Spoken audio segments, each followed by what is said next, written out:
Welcome into this live edition of The Meltdown here on this fun Friday. Last night we got a chance to see so many of you out at our next round anniversary party, our kickoff party, and we were thrilled to make face-to-face contact. That's exactly what happened in Alien Romulus. A lot of face-to-face contact there. As Tyler and I just got out of seeing that movie just a few minutes ago, we will give you our non-spoiler thoughts. Hot or cold, we'll cover all the trending entertainment topics with our panel heading into this weekend. And John is going to produce some great music collabs following the release of Lady Gaga and Bruno Mars' latest combo. We will find out what those pairings are with another Lunce's List. It's all happening right here on The Meltdown as we are presented by MyBookie, and we are broadcasting live from the Culver studio. Two big boys in a tiny studio, teaching you and me about everything they know to make sound. A meltdown, it's the meltdown. Time for the meltdown, coming for the meltdown. Let's start the show. Welcome in, all of you beautiful Meltdonians, to this lovely land that we call The Meltdown. We are here daily around the campfire of pop culture every single weekday, 2 o'clock Central and 3 o'clock Eastern. Thank you for being here, and thank you for giving that thumbs up here to the stream. It really does help out a lot. The other half of The Meltdown, that is Mr. John Lunsford. John, today is the day, and I know you're excited to get in the theater and see the latest release from Fede Alvarez. Is this your first Fede movie? I believe it is. I sure as hell hadn't seen Evil Dead. What else has he done? That's a great question. No, he did Don't Breathe, right? Yes, Don't Breathe. I didn't see that either. Yeah. I just know one scene from it that I really don't want to see. It's intense. I didn't know who this dude was until he was put on this, because obviously people know what Alien is. Okay. So your level of excitement is Solid 6, I feel like. 6 out of 5? I think it was 6 out of... 6 out of 100? Yes. 6 out of 100. Okay, we'll just move on to someone. I love Prometheus. Gotcha. We will move on. He always has I don't go in with bias because I like X thing that's nothing like the thing you're talking about. And he does that a lot. Is it an And Alien the thing movie? is, that movie almost made me pass out in the theater, so... Well, I hope you do well tonight. The other half of the Meltdown, that's John Lunsford. I've already introduced him. However, we have producer Tyler who's here with us. What's Tyler, up? We've been spending the past couple hours together in a dark room, and... Well, we were a few rows apart. Y'all didn't sit next to each other? We didn't sit next to each other. No. Oh. I like the fourth row. Yeah, and I like row G. So we stuck with our parameters. Row but F, seat 13 and 14. Here's what that does. It doesn't, like, if I'm enjoying it and you can tell, like, I'm like clapping along or hooting and hollering or cheering. I can imagine as the Xenomorph pops out, it's like, yay! You're just clapping along with it. Yeah, I probably did do that in this movie. I don't want to affect Tyler's review of it, and I don't want his enjoyment to affect mine. So it kind of worked out. We were on separate rows, and we got together at the end of this movie where we meet in the aisle, and I go, I'm going to let you go first. And he says, I think this may be my favorite horror movie of the year. And I go, I'm right there with you. I'm right there with you. It's really tough for me coming right out of the theater, literally a few minutes ago, to not give this thing a 5 out of 5. I mean, just right off the top, and that's tough for me. Yeah. To be quite honest with you, Tim, the only reason why in our out of the theater reaction I said 4 to 4.5 is I just can't give something a 5, but I'm feeling 5 out of 5 on it. I have nothing negative to say about the movie.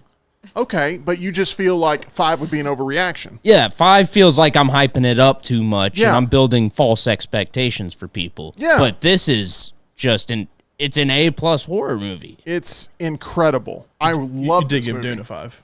I did give Dune a 5. But he It also is saw it perfection. how many times? I saw it like 5 or 6 times. So he settled on a 5. I did too, so I'm not judging or anything.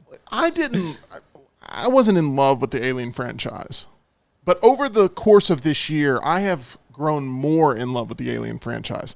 I don't like space movies very much.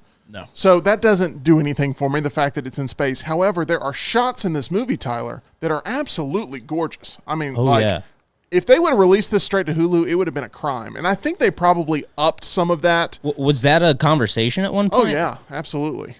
Oh. That's what they did with Prey. I'm gonna say Prey worked. So Yeah. So that was definitely that was what they were going to do with the first Omen too, and they released it in theaters, didn't quite work, so they may have been a little bit hesitant about this. I think it's tracking pretty well here. John, have you settled on what number 1, 2, and 3 will be this weekend? Have you done your final prediction here? yeah, Give it to me. I think Alien will be about 50 this weekend, which the record is 51, I believe, by Prometheus for opening weekend for an Alien movie. Could it break it? Yes. Do I think it'll break it? Could break it because word of mouth is going to be really good on it. I think word of mouth is what will get it to that. What's the Rotten Tomato score? I haven't even looked. I think it's 83%. I haven't looked. 83? Yeah, it was That's like good for a horror 82 movie. when I last checked it this morning. It is 81 right now. Gosh, it's But because a lot of the projections I saw were tracking at like 35 to 40. That I feel like every word of mouth thing I have heard has been good to where before y'all want to go see it, to where that's what will get it to 50. Like I said, could it break Prometheus? Yes. Do I think it will? Probably not. Then it'll be close between Deadpool and It Ends With Us. I probably will lean Deadpool from everything I've seen, but if I was a betting man, because I imagine the betting favorite would be Deadpool, I would bet on It Ends With Us being second. You are a betting man, which is why you go to why I love MyBookie all the time. MyBookie.ag. Yeah. Okay, there's a lot we got to get into. Laurel, I've been saving this conversation all week. Oh, wow. I really liked It Ends With Us. I did too. I really enjoyed it. Yeah. I was the only guy in the theater, but I thought it was just a well-crafted film. I don't think I'm the target audience, obviously, for it, but I do believe that it is really good. It is. And it's dramatic, and I was just like, wow. Every time I didn't know the story going in, hadn't read the book, obviously, from Colleen Hoover. Yeah. But Where we were last night. I walked out like, wow, twist and turn, twist and turn, twist and turn. It does have some gray area of how you can see some events in this movie, a lot for of, sure. I think with her writing, especially, there is a lot of gray area, Yeah. and I think that's why some people have a problem with it. So I think it works as a great discussion piece. I do too. And I think it works as a great, like this type of movie, and I don't want to seem over dramatic, but this type of movie is going to, I believe, and this type of book is going to save somebody's life. I think so too. I mean, and I know people have been criticizing this, but I am fairly certain there was a hotline, like a domestic violence hotline during the credits. Like I know, I honestly don't remember. I'm pretty sure that I know Blake Lively's put that out on her socials. I think it was. I think you had to stay and wait for it, so it was like eventually there. So maybe they should have moved that up a little bit. But I think it could be something while watching that could be maybe someone doesn't quite think they are receiving that treatment. They're watching it. It's like, oh wow, like this isn't normal. Like this isn't right. So I definitely agree with that. Director and one of the stars of the movie is Justin Baldoni. I did not know who this man was until like a week ago. I didn't either. I'll be honest. To me, it looked like she was fighting over Joel Edgerton or Sacha Baron Cohen the What's entire Lil- time. That's what I said. I said Said Sacha Baron Cohen. What's Lil Sweet's could- name? Justin Guarini. Oh, okay. I got Close. Yeah. No, It, it's it not sounded Justin Guarini. similar. I knew it could not wasn't get the it same out of my person. mind. I couldn't either. I was watching it. I was going, like, this is Sacha. did you say Joel Edgerton though? I didn't say No, Joel. I she said just Sacha. said Sacha Baron Cohen instantly the minute he appeared on screen. Looked like It's Joel Edgerton. just He like looked like Sacha Baron Sacha Cohen. Baron Cohen in like Talladega Nights. Yes. Yeah. Which made it a little bit tougher to take seriously a couple times. And I think but the other guy looks like Chris Evans, like Chris Evans. like Okay. like a little The bit guy that plays huskier Alice. version. Alice I still see Joel Edgerton. I can't not Brandon see Joel Edgerton. Lenar. I don't know. Anyway, there's a little bit of drama here with the cast. Yes. And I honestly, I've heard all about there being drama, but I have no idea what the actual drama is. Does anybody know what the actual drama is, Laurel? If think- anyone's going to know this, you're the one. I think there's several things, and honestly, at first I thought, is this like another publicity thing? Like, kind of like how Don't Worry, Darling. I'm still not exactly sure what happened with that. Like, I think some people have kind of an idea, but then I think they played that up because that's like, hey, we get people to go see the movie. You think they played it up? And Don't Worry, Darling. Yes, I think they Oh, okay. definitely like because that's when they were acting like Harry Styles like spit on. I Chris Pine. think the root of everything was very much true, but they like went overboard with it Yes. to try to promote the movie. And then I thought maybe they were doing the same thing here, but like if they were, it has Kinda derailed everybody, It didn't has it? backfired. it did backfire. I think Like it's not Florence Pugh, but the people involved in the actual like drama between Olivia Wilde, Harry Styles, all that. and yes. with this movie, like I don't know if they were trying to do that, but it has. If it was, then it did not. It backfired big time. But from what you have two sides here, so there's probably some truth in the middle. I think Blake Lively wanted to direct the movie, if like you really kind of look at it, but he had already secured the rights to it. And what, according to sources, which that, is just hearsay. It's the best I got. What hearsay you got? Is that when, what is the guy's name? Justin Baldoni. When he acquired the rights, it's when the book was not like a huge deal. Well, he had you have a couple of years and then you can redo it. Basically, he kept onto the rights when it became a big deal and didn't sell it back to Colin Hoover so she could make more money off of it. Yeah. So I think they the cast kind of sided with her because it's hey, that's screwing someone over out of getting a large, she lost millions probably. Oh, absolutely. Yeah. So there's one issue. And then if you're reading to what her people are putting out, it's that she felt like she had just had a baby and maybe she was a little bit heavier than normal and he made her feel that way. Not Colleen Hoover, but Blake Lively. Yes, Blake Lively. And that he lingered a little much when they were doing the kissing scenes and she didn't feel comfortable and she told him and he kind of kept doing it. So wow, this feels like the plot of the movie. But here's the thing that's interesting is people are piling in on her and Ryan Reynolds, which the one thing about Ryan Reynolds I will say is Blake Lively did kind of put her foot in her mouth when she said that he wrote some of the script, and that's going to be during that time that there was the strike going on. Didn't they bring in the Deadpool and Wolverine editor too to work on this? She did. She hired them to come. So the version in the movie theater, I believe, is her version. So there was 2 different versions going out. Wow. Apparently his version tested better, but they went with her version for the movie. Release the Baldoni cut. So I know everyone's piling onto her, but he's also kind of said some weird things, and he did hire a HR, like a PR person, Yeah. and their clients are people like Johnny Depp and Logan Paul. That's so not good. Not a good track record. That those are. I didn't mean to cut you off, but John, No. I have to ask, do you think this drama will get more people in the theater? Because this is all over social media. It has not made its way into to traditional media, really. A couple of print outlets, a couple of magazines. The other thing is, I think people also have to realize, and I said this so much on here, is the internet's not real life. Most of the things that you're reading on is specifically Reddit and specifically Twitter or X, whatever people are calling it. Nobody knows about this stuff. Only we, there's a lot of people that know, but mainstream people do not care. If it weren't for my wife, I would not even know what this movie. I would know who Blake Lively is, obviously. I would not even know what this movie is until I saw the box office and be like, "Oh, this actually performed pretty well this weekend. I need to look and watch the trailer for this." And then I never would have seen it after I watched the trailer. You would probably know more because Hugh Jackman and Ryan Reynolds have promoted it, and they've been kind of cross promoting it. And since you're even that, I only see the vast majority of it because you show it to me "Hey, they did this," or Taylor Swift has been involved in promotion for Deadpool and stuff like that. That would then teach me about it. It's a weird thing. I don't know. I don't know who's right, and I'm sure that they both think that they're in the right, but it's Blake Lively is on her side with Ryan Reynolds and Hugh Jackman and Taylor Swift. Therefore, she's right. Prediction here. Does Justin Baldoni end up sitting down and giving some exclusive tell-all about this once the film gets through its theatrical run? Because they're gonna want to have people continue to flock to the theater to see and they got to make a sequel because it's done well, and he's got to be in the sequel. Right. So does he want to burn that bridge by going full assault if he thinks he's being... The thing is, people have piled onto her saying, oh, she's answered the questions weird, which I'll give it, some of them do kind of, the way she's answered things. When she was oh, yeah, go and wear your floral. It is a movie about domestic violence, which people need to know that going in. But he's also said things I was not aware of this until someone pointed out that he went on an interview and was I wanted to, make you, feel for, my character. It's but he's the one that's, doing, the domestic violence. You're supposed to feel for that, So they're both kind of, maybe they should have been prepped by PR people beforehand on how to handle these questions.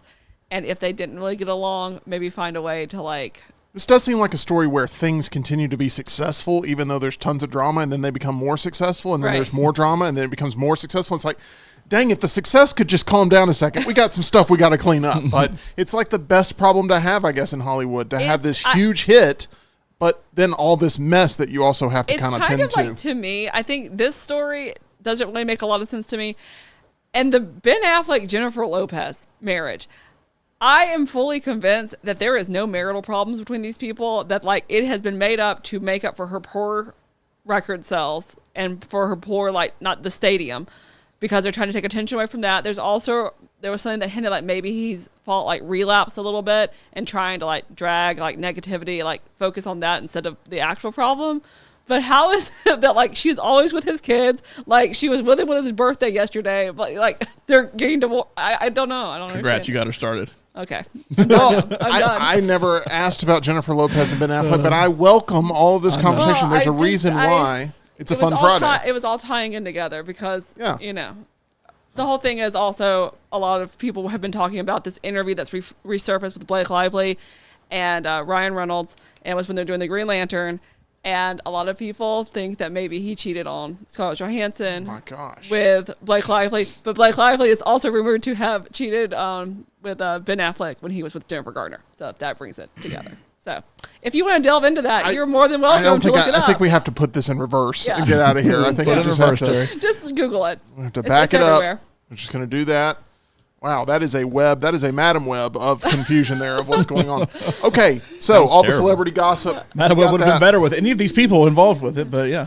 It is time now for another edition of Hot or Cold. If you find that your teeth are extra sensitive to hot or cold food items and it causes you discomfort, then turn to the dental team that I trust, located on Grants Mill Road. Dr. Jeff and Dr. Brian over at Alabama Dental Associates will take care of you with the professional care that you'd expect, and they are extremely flexible with your schedule, those late office hours, Monday through Thursday. They do have Friday hours. They do have Saturday hours. They will take care of you. That's one of the many aspects that got me in the door there to visit their professional dental team that they've put together.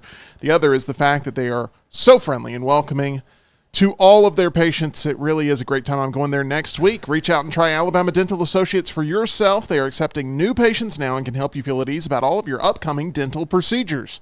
For more information or to make an appointment, call them 205-956-8977. That's 956-8977, or visit alabamadental.com, where they look forward to seeing you. Okay. Before we get into hot or cold, real quick here, John. John keeps wanting to hit the button, and I don't blame him because I've set it up 3 times. We had the kickoff / anniversary party last night. Correct. For the next round. We were there. We met a lot of proud Meltdonians. We handed out plenty of stickers, which I hope you got some of them back. I don't know. They're in a box somewhere, I assume. I'll find them somewhere. You will find them. But it was sure a great they're in time. Reed's car or something. Probably so. Losing their adhesiveness. My question to you, John, is how wonderful is it to meet all of our lovely Meltdonians face to face? Some of these people we're meeting for the very first time. Yeah, some of them we had met at kickoff parties in the past, and some we were able to meet for the first time. And a lot of people in the next round chat today, and even in the Meltdown chat, saying they wish they could have come. Maybe next year. We love meeting everybody and love getting to talk. And congrats to Josh, who was a loyal listener of the Meltdown and the next round, for having his 4th child and being there last night with his pregnant wife as they were about to go to the hospital at 4 a.m. Wow. For coming out to see everybody. So, yeah, thanks to everybody that came out last night, and always fun. And, yeah, looking forward to next year. Absolutely. Tyler, Laurel, y'all were both there. Tyler working hard there at the hat stand. Just ask Jim. He's been talking about it all day long. Can't get over it. The businessman, Tyler Lionel Johns. A lot of people calling him Lionel. He loves it. And we also have Laurel, who was obviously a part of the whole party. Very excited to be there. I mean, it's always great to meet listeners and viewers face to face, Tyler. It's something that sort of recharges the engines here as we're getting ready for our biggest season of the year. Oh, yeah. It was great to meet everybody and see all put faces to the names in the chat we see every day. Absolutely. And get to talk to you guys about movies and music and just everything. I immediately got to walk in, and Smuff was right there, and he was like, "I'm Smuff, by the way." And I was like, "Smuff!" Like, you know, it completely changes everything when you're like... The thing is, so a guy was there last year. Michael Beals was there last year, and he put Jeff from Aniston on his tag and thought he was like, "Oh, haha, I'm going to tell everybody I'm Jeff from Aniston," because nobody knows what Jeff from Aniston looks like on the next round. And so then everybody had to say, "Wait, who actually are you?" There's no way, because you don't sound anything like him. He has a very distinctive voice, and you can tell he's a much older man, and Michael's younger than we are. So it's like, this doesn't make any sense. And so ever since then, I feel like when they put a tag on, just because it says Smuff on there, it's like, are you really Smuff or are you not? Because I haven't met you before. People need to put their real names on their tags. just have their actual name Yeah. and not try to play with anybody. Because Okay. after last year, now I knew it was Michael because I'd already met him before. Just turned into a PSA. To everybody else, it's like, wait, who are you again? And this like, no, I'm actually Michael. So I'm glad, I think for the most part, everybody actually had their real name on their tag last night. So I Can I appreciate just it. say when Tim was like, when we get ready for our biggest season, like our busiest season, I so badly want to be like Halloween. That too. Absolutely. That too. Hard pass. Anyway, And- you know what? I need to stay away from the bubbly. That's something else I've learned. Well, Well, we already yes. knew that. I kicked Tyler last night, but it was an accident. I'm It was sorry, Tyler. very much like a Justin Baldoni hot stove incident. I kicked him. I didn't mean to kick him, but there was an accident happening, and I was trying to prevent it. Next Depends on thing the I know- camera angle. It was an accident. Or not. Correct. My foot is up in the air, and he's getting hit, and he's like, "What the heck?" But he was the one dragging the table curtain off, the tablecloth off of the table because he didn't realize was it your wallet that was connected to it? Yeah. It my looked like a wallet. Three Stooges skit, and I apologize for anyone who saw me in that condition. So, are we good? Is the air cleared? Okay, let's go to some.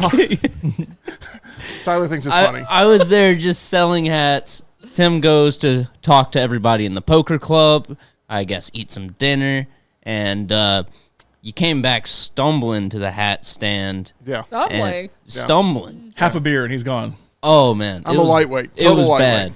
It was not good. I was trying to scooch past him, but the table that we sell the hats at and our seats are very, very close. Yeah. Like this amount of room I have here in the Meltdown studio makes last night feel Like a football field. yeah.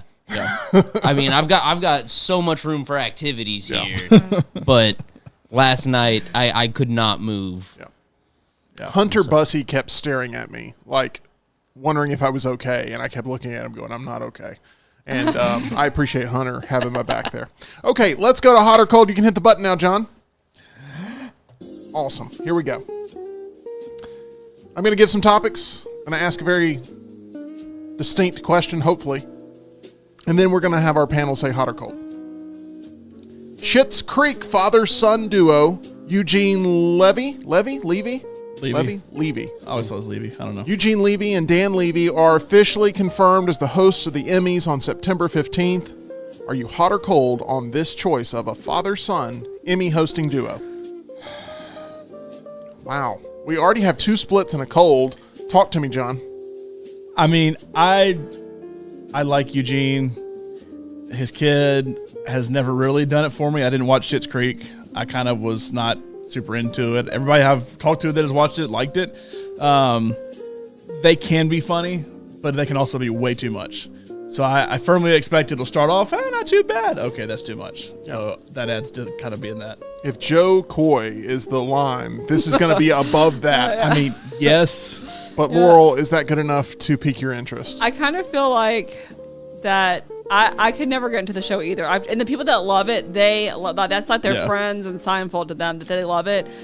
I kind of feel like that humor is kind of dated now, like just kind of how they are. Like, I don't know. And it might just be a bit much. The chat is very conflicted here. You have Charles that says hot. You have Boomer that says hot. You have James that says cold. You have Jace that says I'm hot on this. I guess it's leading hot here. On Maybe this they'll bring out Jason casting Biggs, choice. like for just something. That would be the best part of that. Honestly, I it guess. would be. Probably Thank you, would be. Tyler. It's still Thank still you. not going to convince me to watch. Okay, next Jennifer question. Coolidge. Oh, Taylor Swift continued her Eras Tour surprises with an appearance from Ed Sheeran for a medley of their collaborations. The two performed their duets Everything Has Changed and Endgame, as well as Sheeran's Thinking Out Loud during the surprise song selection of the show. Are you hot or cold on Ed Sheeran as a musician? Hot or cold on Ed Sheeran as a musician? But they didn't do Joker and the Queen?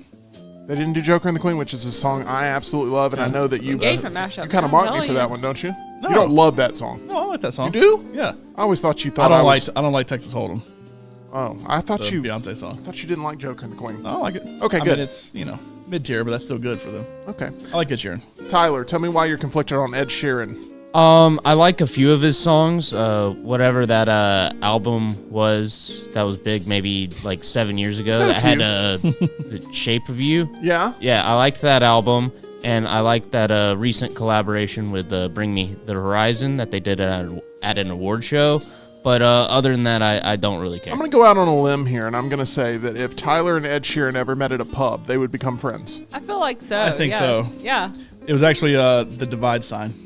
Oh, okay. That's the name of the album. I guess it's just called Divide, but I call it the Divide sign because that's what it was. Because you like the plus sign, then like multiplication, then divide. I like Yeah, that song yeah, that he the did with time Eminem. sign. Does anyone remember that, like from a few years ago?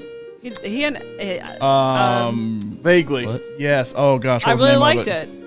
Vaguely. I vaguely remember it. But I saw him in concert. what's He's it called? extremely talented. River. Like when I saw him, it's when he was like probably at his like peak. He does all the instruments himself. Like he plays, like he's the band essentially. What I find the most incredible about Ed Sheeran is that he can literally collaborate with anybody and make it work. Ed Sheeran. Any different music type. They're not the same person really at all, but Ed Sheeran is like Post Malone's kind of like a new Ed Sheeran. Like Post Malone can collab with pretty much anybody, and Ed Sheeran I feel like can do the same thing. But I feel like Ed Sheeran was kind of first because he was that mid 20 teens when he first kind of blew up, and I feel like Post Malone's been more like the last 4 or 5 years when he blew up. So they, But Ed Sheeran's but got like they're both the, kind of similar. They can both do country. They can That both thing- do rap. They can both do pop. They can both do whatever. that Thinking of You, that was like on everyone's wedding for years. Like that is like that's like probably like the prime like wedding song. That and Perfect. I feel like I heard. Oh, a lot yeah. of Charles it. says every Ed Sheeran song sounds the same, and you're not not entirely wrong. wrong. You're not wrong there. He was on Game of Thrones one time. He was. He on Game of was. Thrones. I was going to try not to bring that up. Well, I believe we do have a Kit Harington sighting later here in Hot or Cold, no. every single time. Oh god. Okay. It's probably gonna be cold. Coming up next, I'm trying to link this. Taylor Swift, obviously a huge NFL fan. Now, I mean, just massive football fan. Loves football. My wife is now the biggest NFL fan in the room. So we have a football question here that blends with the arts. It's a perfect Meltdown topic. Nicolas Cage will now be portraying John Madden, the legendary American football coach and sports commentator, in Madden, a biographical drama from director David O. Russell. Are you hot or cold on this performance likely being an absolute train wreck? Are you hot or cold on this performance likely being an absolute train wreck? Nobody's selling the casting here. Well, the minute you brought it up, they instantly put up hot. I instantly put up cold for him playing John Madden. Now, is Nick Cage a very good actor to where he can do a lot of things? Also, yes, I do not want him to be John Madden. He is far from who I want to pick to be John Madden. Don't know why you just don't get Frank Caliendo to do it, but just I hope he plays long legs playing John Madden. That's what I hope. Wouldn't you love that? I want it. Man, I want he him got pale all playing of a sudden. Wicker Man playing John John Madden. has never looked up anything at Longlegs, did an impression of Longlegs, and it sounded like exact. And I was like, you have looked up something on this movie because it's too similar. It's just, within pop culture, you have seen long legs now. It's not a mystery anymore. Look, and I believe, correct me if I'm wrong, I believe the biopic is actually about the creation of the game, isn't it? It's not about honestly don't know. I want to say, because I saw a Hollywood Reporter thing about him being cast, and it was like, it's not a biopic in the sense you would think of, like him from young John Madden through coach to commentator. It's kind of about the creation of his brand, with the game being ultimately the biggest part of his brand, as we know it now. But I feel like there's a lot of other people you could cast to ultimately be a good John Madden. And Nick Cage would not be at the top of my list, but Nick Cage is a good actor, so I don't think it'll be a train wreck. But I think there's other options you could do that would ultimately be better. If So- it's about the creation of the game, do we have anybody playing the EA Sports guy? It's in the game. Just get the EA Sports guy. Voiceover guy. So the chat fell into the fatal mistake of not listening to the question before answering. I guess they're falling into that John Lunsford thing of I'm just going to hold up one of these and hope I'm right. Now I changed if I need to. I know, but they were like, "Oh, absolute! This couldn't get colder on this. Cold? What the hell? Titanic water sour cream." But the question was, how likely is it to be a train wreck? So they're all having to swap their answers now, and that's why you got to listen to the question before you place hot or cold. I call that triple threat trivia. Anyway, It is kind of triple threat trivia-ish. Okay, here we go. Boomer does have faith that Nicolas Cage is going to pull it off. Speaking of David O. Russell, who's going to be directing that movie, George Clooney has come out and says he will no longer work with miserable effers like his Three Kings director, David O. Russell, who made, quote, my life hell just to make a good movie. He said, quote, the older you get, time allotment is very different. 5 months out of your life is a lot.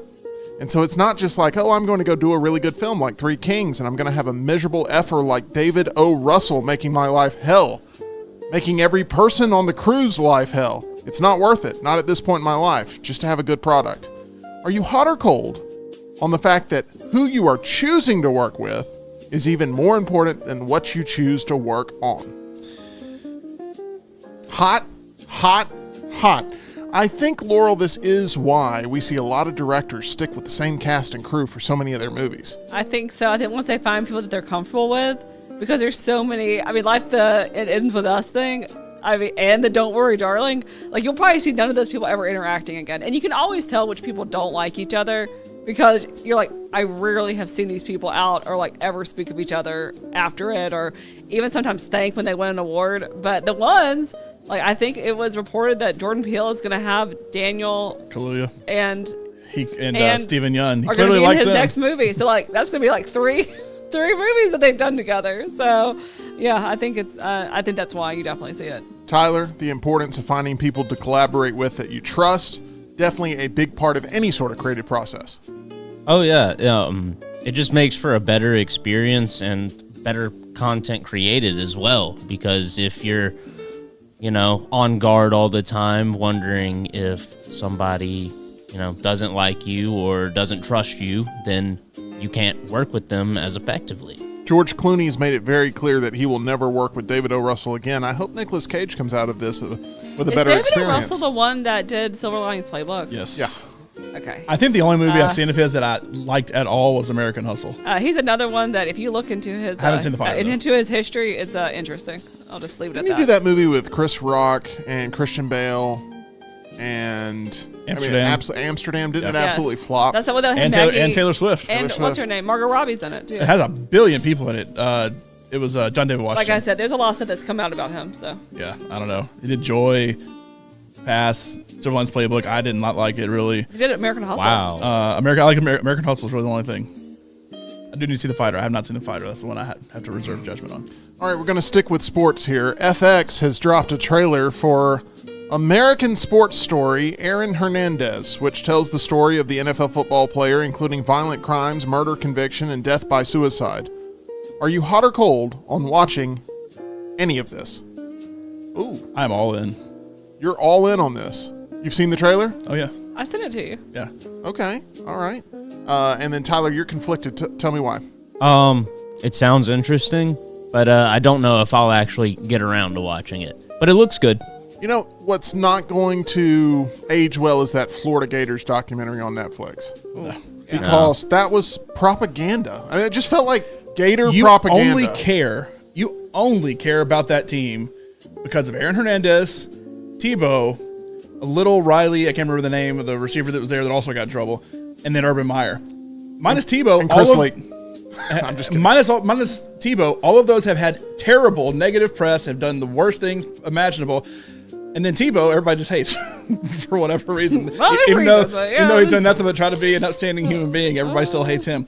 And the whole thing was just the Florida Gators are so great. They literally started with the 2005 Alabama-Florida game where Florida came in as a higher-ranked team and Alabama just absolutely stomped them. That was a Shula game that they just absolutely stomped them. And it's like, oh, poor little Florida. Are they ever going to be able to win a game? Let me tell you, this is the greatest football team you'll ever see in your whole life. And that's basically how it ended. And it's like, are we not going to talk about what happened with literally every single one of these people after the fact? James in the chat, I think I'm most closely aligned with him. He says, cold, I've seen enough about Hernandez, been a million documentaries on him, enough is enough. It's a riveting story that you can't possibly write where anyone would believe it if it wasn't based on this true story. But the documentaries, I think, have been just absolutely done so many times to where I am a little Aaron Hernandez I wonder, out. though, if it's going to have the same effect like OJ, because, like, how many years had we heard about that? And then Ryan Murphy did the show, and people loved it. So, I mean, that's going to be... And I haven't watched a lot of Aaron Hernandez stuff. I mean, obviously, we all did the story. It wasn't that long ago. But I hope this does more with the other people around Aaron Hernandez that you may not have gotten as much from Urban Meyer. You may not have gotten as much from Tim Tebow. You may not have gotten as much from Bill Belichick. That people are playing these. Like Arnold's kid is playing Tim Tebow in this. Like Arnold Schwarzenegger's kid is playing Tim Tebow in this. That like there's more of that you may not have gotten because they're not going to want to go on record with some of this stuff in the documentary. I think Ryan Murphy, for the most part, I mean, I have not seen everything that he has done. I don't watch American Horror Story, but like watching the American Crime Stories, watching various things he's done. I like Glee. He's a good overall. I think a very good. Do you call them filmmakers and TV, Creator. whatever? But a very Showrunner. Good, showrunner. to where I believe he can do a good job with something like this. And I kind of like that he's branching into sports. OJ, I guess, technically was sports, but that was American Crime Story, and now he's doing American sports story. I mean, true crime, this thing is going to be successful. Oh, yeah. It's just going to be a question of quality at that point. And the track record shows the quality's probably going to be there. Okay, next question. He's also not afraid to go over the top with some stuff, too. That is true. Kevin Costner's Horizon and American Saga Chapter 1 will be available to stream on Max on Friday, August 23rd. That's 1 week from today, everybody.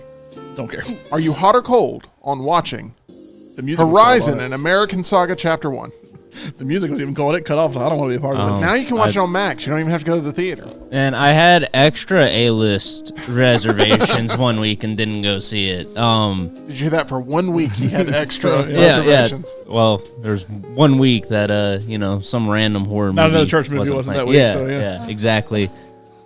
I've got no interest in watching this, and I just can't understand why it even exists. Well, there's supposed to be three more of them coming out, so we'll see. What is he gonna do now? Honestly, like what is he gonna do? I mean, he'll have it's to get money. embarrassing. It's Like embarrassing. he'll have to do something to get the American Horror You know what he's Story. probably I mean, thinking? Hey, can I be Superman's dad again? Oh, gosh. Did I beat I you was to it? being polite to Laurel, you son of a bee sting. I was being polite to Laurel. I'm not going to cut her off to get this joke in. Oh wait, The Crow comes out next week. I can't go see Horizon. It's on Max. Yeah, well, I just won't have time. You've gonna be also there- got to Blink twice one night, The Crow another night. I mean, not another church movie second watching, a third night. Between the Temples might give that a run. I don't know. I saw a story today where The Crow is tracking under $10 million opening weekend. Doesn't shock me. That's bad, but doesn't shock me. But I actually don't think it looks that bad. I mean, I really don't think it looks that bad. It doesn't look of this time. Like I know that maybe that's what they're going for. Like it looks like a trailer. 2010 movie. Yeah, like it looks like. It looks like a fan-made this remake. This is gonna sound horrible. I love The Crow when I was younger, so I want to fan make it. I love this movie that I'm about to say this about is Ma, and someone I remember there was a review was like, "This is the best movie that 2003 put out," and I was like, when I read it, I was like, "It is true." And you were also like, I feel seen. Yes. Okay, there we go.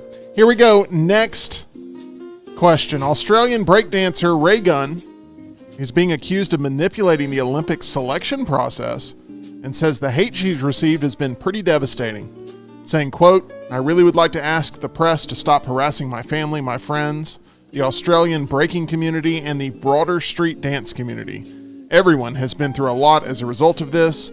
I ask you to respect their privacy." Are you hot or cold on Ray Gunn getting another chance to perform for the world someday? Somebody will do it. Somebody will be like, "Hey, you should come and What prove was everybody that- wrong." What was that woman that used to be? It wasn't. Hey, I know you're whispering, so I know this is going to be juicy. Can you speak up just a little bit because I want to What hear was it? It's gonna be that woman? What's that woman from Be nice. the one from the Simon Cowell show? Like she was like the older lady that like. Oh, Abdul? Susan Boyle. Yeah, maybe she'll be like that because everyone. Susan Boyle was great though. No, but everyone thought she like was like a dud when she came out and made fun of her. She looked a little homely, but she crushed And it. then- Yeah, that was her appeal. She was. No, but exactly, but then they like made her up and she looked very. This is very more attractive. like talent. William Hung or whoever. Yeah, getting William a second Hung set chance. a record. Did he No, not? he probably did. I don't know. Can you teach her new moves to where she comes out and just dazzles and becomes the best? And I haven't read into the story. However, on TikTok, I've seen the person she beat, like in the Australian finals or whatever, to qualify for the Olympics, and it makes no sense whatsoever because the girl she beat is actually pretty good, and Ray Gunn's still not really great. She seemed better in her like qualifying thing than she was at the Olympics, and I'm sure maybe nerves was part of that, but like it does seem a little fixed that maybe, hey, she's friends with it, and this is some. Look, I've been a part of things in the past that have been part of the selection, like on video games, and there's some games that like, well, America's not really good at it. We'll just let so-and-so go as a free trip because they're good with like creating content for us or something. It kind of seems like maybe it was something like that. And breakdancing, this is stupid. It's not even going to be the Olympics next year, so we'll just let so-and-so go, and we'll let Ray Gunn go instead. I don't know that it's that, but just from seeing the video of the other people that could have potentially gone, it kind of seems like that. Jace says, "Welcome to the online world of being an athlete." G Curbo. Got a chance to meet G Curbo last night, saying Jerkabo. Jerkabo, as Jim calls him. Oh, it is G Curbo. I call him G Curbo. It is, I feel like. But You guys terrify me. That's how he introduced himself, and then I called him Jerkabo. Jim calls him Jerkabo for some reason on the next round, and I do not know why. Jerkabo sounds way too intense. I like G Curbo. Okay. He'll always be G Curbo to me. Me too. We could call him Good Curbo. We could go with that if we wanted to. And we have James saying, Cold, you get what you sign up for. Jace also thinks she'll get a chance on Australia's Got Talent or something. And then Boomer says, hot, sure, why not? Seinfeld dance. Okay. Talking about little kicks there. Okay, here we go. Next one. This one's a little bit more serious. Here we go. Dr. Salvador Placencia and drug trafficker Jasveen Sangha, I feel like I'm naming items I learned about in 10th grade health class, both pleaded not guilty to the criminal charges against them in the investigation into the death of Matthew Perry. A judge ordered Sangha detained, jailed without bond, and set Placencia's bond at $100,000. Trial dates are set for October. Are you hot or cold on this trial being televised?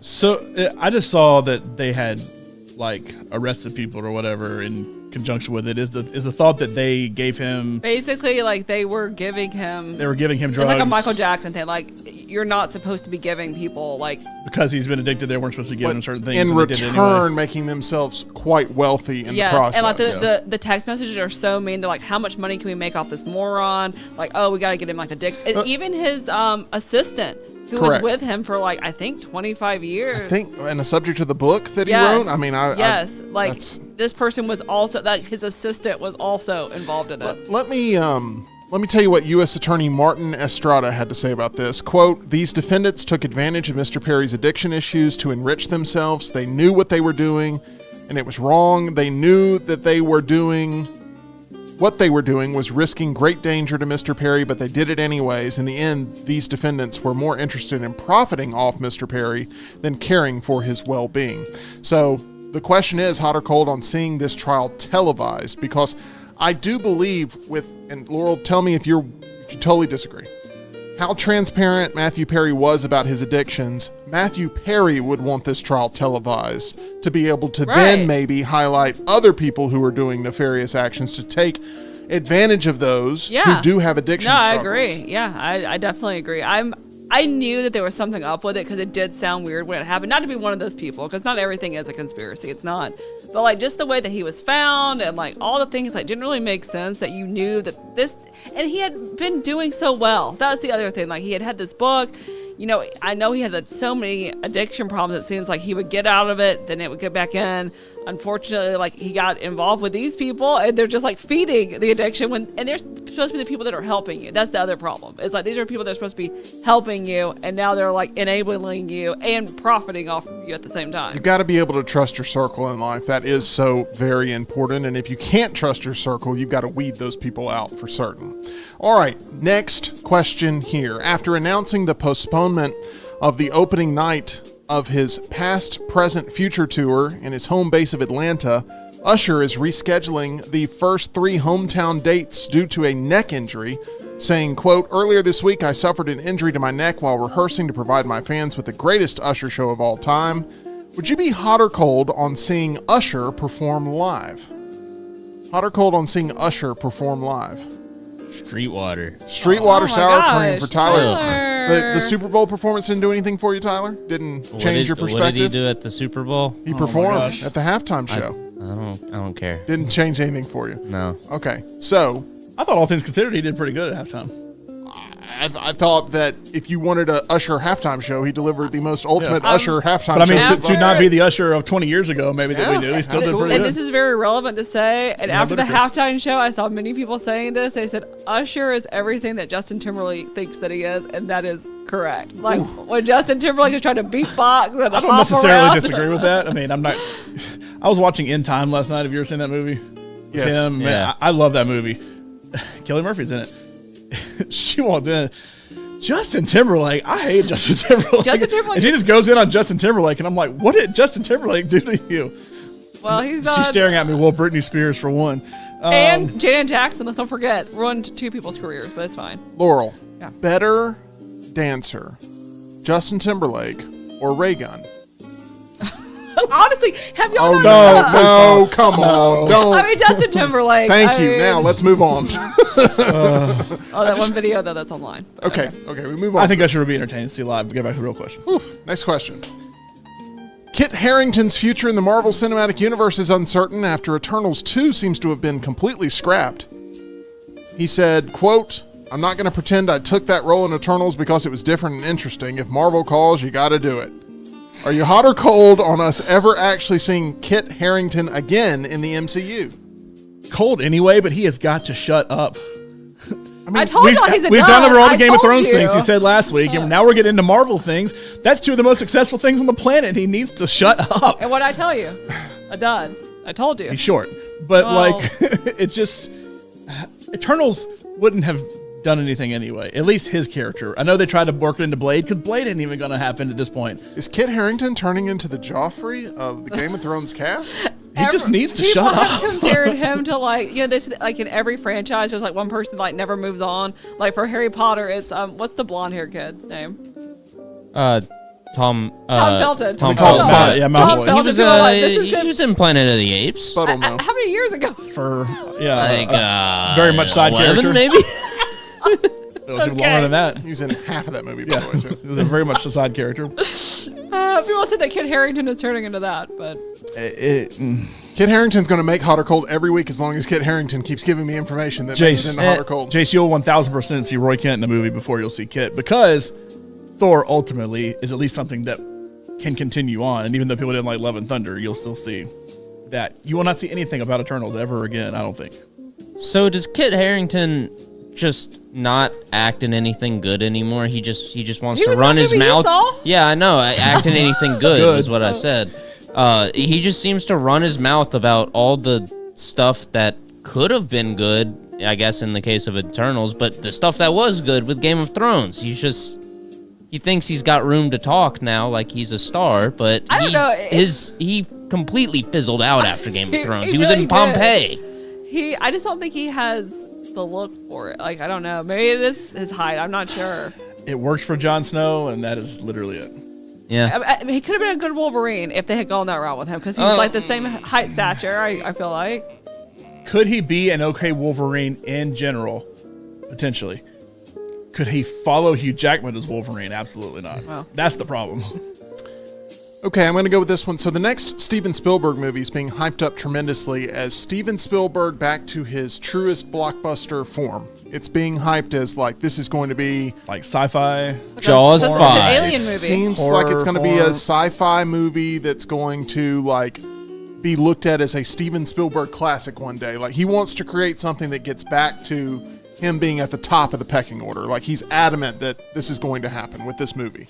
And it's been rumored, and Emily Blunt has signed on, and she's very much into this, of it being a big deal, and it's going to be huge. And now we have reports that joining her in the cast is going to be Colin Firth, who's in early talks to be in this film. Are you hot or cold on the early prospects of what you're hearing, the buzz about this movie so far? Sounds It's being good. called an event film. I mean, you put Steven Spielberg's name on anything, I'll pay attention to it. Now, have things gone south from there? Sure. Have things gone incredibly north from there? Also, sure. Emily Blunt? Yeah. Colin Firth for I a thought there's sci-fi someone movie, I else don't know, they've but cast that's big too, but I don't know. you know, I don't know about him in a sci-fi movie, but overall, I'm still hot on. Like so Colin Firth, yeah, the original Mr. Darcy. oh god, triggered by Mr. Darcy. But yes, This is going to be released by Universal. It's going to be produced by Amblin.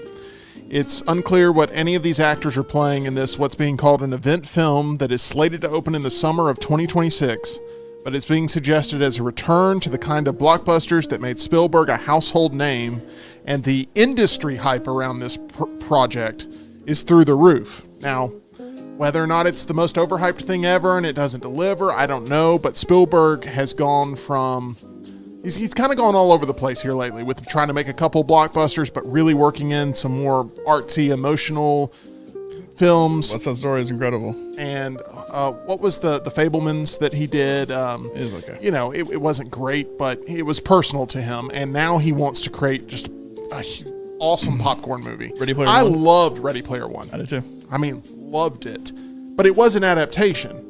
This looks like it's going to be an original script that he's going to be working on with the guy who wrote Jurassic Park and the first Mission Impossible movie. I'm trying to think what his last original. Even though those are adaptations too. So here's his last movies going backwards. So The Fabelmans is kind of his life. So that's not creating something new. That's telling kind of the story of his life a little bit. West Side Story is a redo. Ready Player One is an adaptation of a book. The Post is based off a true story. The BFG is based off a book. I don't know if Bridge of Spies was original or not. Warhorse? And then before that was Lincoln and Warhorse, which were both properties that obviously Lincoln in real life that he adapted from. Indiana Jones before that. I mean, it's hard. I'm going back trying to find his last actual original thing that he did. I don't know if Bridge of Spies was original or not, but it's been a while since he's done something like that. Yeah. Does anybody right off the top of their head know what the highest grossing independent movie of the year is? Just right off the top of your head, by the way. Long Legs. It is Long Legs. It's crossed $100 million. I asked this question earlier this week, and I really wanted to ask Laurel this question about whether or not Osgood Perkins is now a draw in horror as a name, because Monkey, that's not Monkey It's Man. just the monkey. The monkey is being promoted as... The Monkey Man. It's a combination. The monkey's being promoted as an Osgood Perkins film, and you got to see it because Osgood Perkins is attached to it. Do you think that Long Legs is over enough to where that's going to be a successful marketing campaign? It's funny that you mentioned that, because I actually just showed this to John the other day. They've done some early screenings of The Monkey, and people are saying, I can't believe this is the same person that did Long Legs, because they're saying, it's bad. They're saying, it's not good. Really? Yeah, they're I can't believe... So it was a one-hit wonder with Well, I don't know if he'll be a one-hit wonder, but I mean, you do one film and it's really well received, and then the next one it might not be. I don't know. I don't know if he's over. Osgood Perkins is the nerd from Legally Blonde. I feel like That's the my movie did well for the marketing and because of Nicolas Cage. I think the marketing is what sold it It was for an people. A++. Has it Yeah, passed it Civil was War? amazing marketing. Has it passed Civil War? Would that technically be independent, be an A24? I think it's already past Civil War, right? What is Civil War at? I thought it was 120, 130. I don't know. I don't know. I'll have to look at that. Let's see here. It was Long Legs. Somebody randomly. Oh, Lance asked about Long Legs today, so I do it. he may be into it if you want to talk him into seeing it. I don't know. I don't think he'll like it. I'm gonna be honest. I don't think he'll like it, but I think he'll love Alien Romulus. I would agree with that. I gotta get on the phone with him and tell him go see Alien You would Romulus. like Long Legs, honestly. We told him y'all had just sent y'all's review to me when he was walking out, and I was like, they're all about it. And because he asked us what we were going to see. Oh, Alien Romulus, and he's all about it. Okay, good. He needs to see it. He'll really love it. He loves Alien, but I don't think you'll love Long Legs. I don't think you will. Oh no, I don't. Long Legs think- was trash. I don't care. You did a about good that. Long Legs impression, though. Long Legs, I I do it on the show. really enjoyed. Really enjoyed it. Okay, let's go to this. Certain things I'll do for you, not on the show.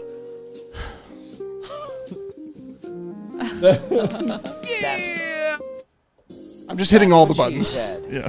Okay. Sorry, Don. It actually worked out better that way. Joker is no longer the highest grossing R-rated movie of all time, as Deadpool and Wolverine has officially set a new record with $1.085.6 billion at the global box office. I'm sorry. Marvel Studios president Kevin Feige says, quote, "Thanks for making Marvel Studios' first R-rated movie the biggest of all time. It's fantastic to see that audiences are loving this movie as much as we all loved making it. All those conversations were worth it. Are you hot or cold on Deadpool and Wolverine being a better movie than Joker?" I think they're different types of movies. That's a tough comparison. They're both movies, though. That is a tough comparison. They're both comic book movies. So, Tyler is going in the camp of Joker being the better experience. I had to listen to the okay. whole question. I thought you were going to Here's- ask which is going to make more money, if Joker was going to retake it. No, Because the it's answer not is going that's to. no chance. That's not That's gonna why I didn't happen, ask the but- question. I think Joker is the better movie, but I would rather watch Deadpool. I will watch that again. I don't think I'll watch Joker again. There is definitely more rewatchability because in general, when it comes to rewatchability, I want to turn movies on in the background. That's when I think of rewatchability, not that I'm going to sit down and focus all my attention on it. Like a movie like La La Land, for instance. Does it have more rewatchability than the movies I put over it that year, like Moonlight? Absolutely, because you can listen to the music, the bright colors, whatever, as opposed to a super serious movie like Moonlight, even though I rank one above the other. Same goes here for Joker. I'd probably rank Joker ahead of Deadpool and Wolverine, but if I just want to put a movie on, Deadpool and Wolverine is 10 out of 10 is what I'm going to put on, because Joker's way too serious, way too heavy. I got to really pay attention to it.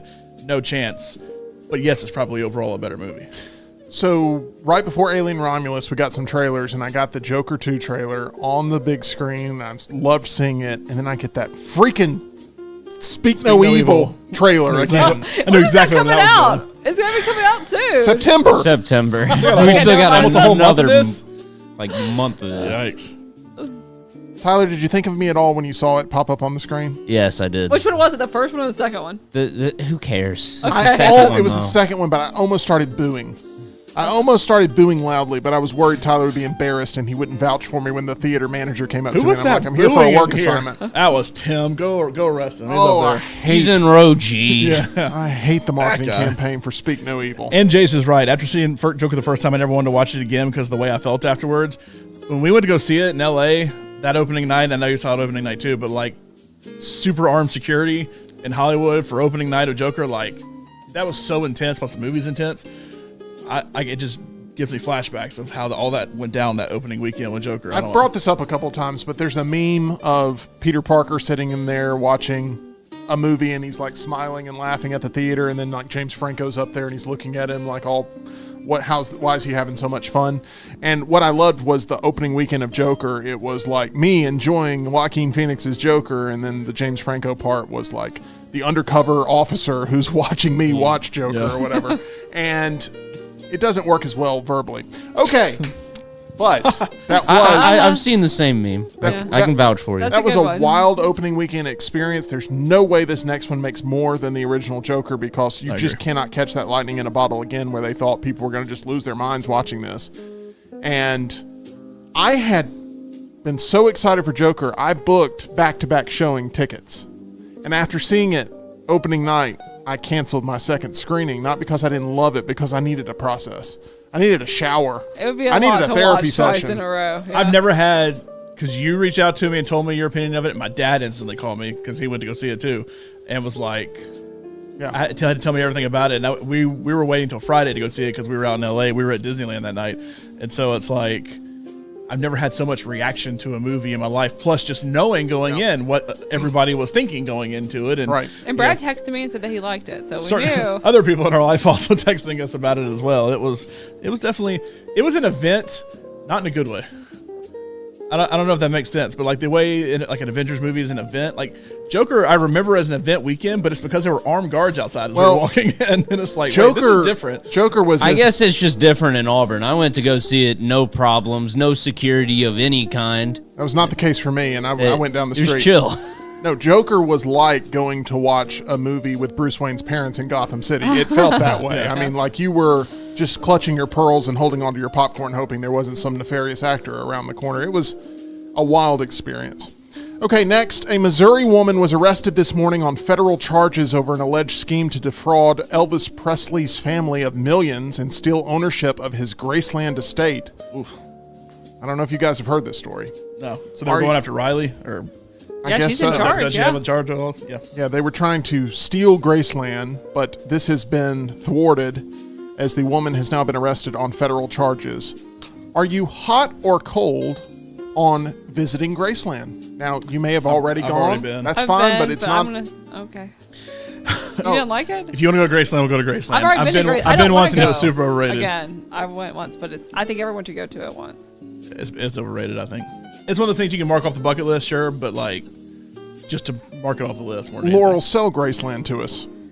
I think if you're a big fan, you're obviously Yeah, I going don't to care want to about see it. But if you're like a home decor fan, he's got some good home decor. Like his wallpaper, like some of it, I was like, this is so modern now. Like people would love this. It had, I don't know, you can get a peanut butter and a fried peanut butter and Banana Banana sandwich. sandwich. there. There's like a gift. I mean, I'm just saying Eat the food that killed him. if you're gonna go to I'll make that Memphis, at you home. know, John, it wasn't the food. I'm telling you, Okay. it wasn't the food. you can just go. It contributed. I mean, it didn't help, but it wasn't the food. But this is a perfect segue to our friends, Leslie and her board certified team at Way to Wellness, because your food choices do matter in life, John, and you know this as well as anybody because of you studying the case of the King of Rock and Roll. Sure. Go to our friends at Way to Wellness. Visit aplanforme.com. You, too, can get a plan that'll work for you, just like I have a plan. Tim has a plan. There's Leslie in the background as Tim weighs in. Dropping those pounds. Jim Dunaway has a plan. My dad has a plan. And you saw us all last night as that plan is working for us, and it can work for you. Go to aplanforme.com. Learn more about Leslie and her whole board-certified team. Get that consultation with Way to Wellness. All right, Lady Gaga and Bruno Mars have dropped their new song, Die With a Smile. And let me tell you, I love it. It's led me to wonder which collaborations John would love to see made official on another edition of Luntz's List. What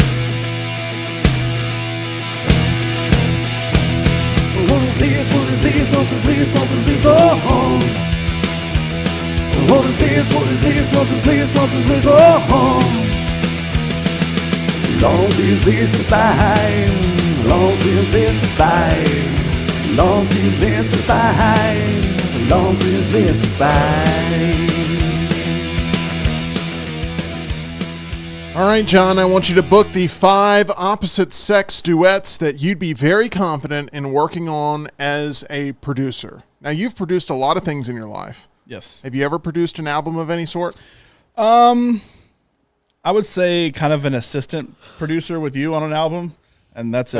That is actually, now that I think back, that adds up. And one of those was a duet, if I remember correctly. Well, 2 of them were duets. Two of them were duets. Yeah, Yes. Vanilla Ice and yeah. Yes. Okay, so John, this to some people may be an overwhelming task of trying to find 5 duets. This is one of the more challenging Luntz's List that I provided you, but I know that you took it on head first because you didn't send me a message saying I ain't doing that, which you have almost never done, but I was worried about it with this one. So as I mentioned on the next round this morning, first thing they did this morning was, hey, let's get a voice check on everybody after talking so much last night. Man, I was rough earlier today. So they went through, and Jim's like, yeah, I'm kind of sore. And Lance's like, yeah, I talked to a lot of people. Rockstar, how you doing? Scott, John, how are you doing? I was like, I don't like talking to people, so I'm fine. You're the Kit Harington of the back room. You are very honest. As I escaped a little early last night,